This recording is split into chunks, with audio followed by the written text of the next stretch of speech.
In eno področje, za katero je vlada pristojna, je končna cena, v tem primeru električne energije oziroma položnice za elektriko, in zato posegamo na to področje.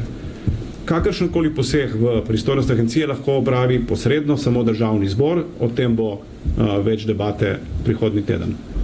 Bi pa rad vseeno zdaj kot fizična oseba, če hočete neodvisni strokovnjak z tega področja, povedal dve stvari, ki se mi zdi, da sta zelo relevantni za razumevanje, zakaj sam menim, da je tak način obračunavanja omrežnine v resnici nepravičen in tudi na nek način škodljiv. Prvič zaradi tega, ker temelji nad metodologiji, ki je nastajala pred COVID pandemijo in pred energetsko krizo. In ne upošteva v celoti razvoja tehnologij, tudi električnih, ki so se zgodili v tem času. Po domače metodologijo je treba posodobiti, da bo odgovarjala izzivom današnjega stanja. To je prvo. Potem so bili pozivi, formalni in neformalni.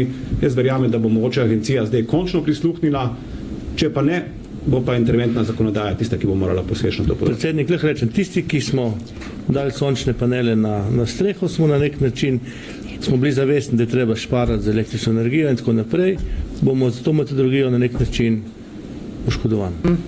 Jaz seveda nisem strokovnjakinja za energetiko, ampak kot tudi ni večina državljanov in državljanka.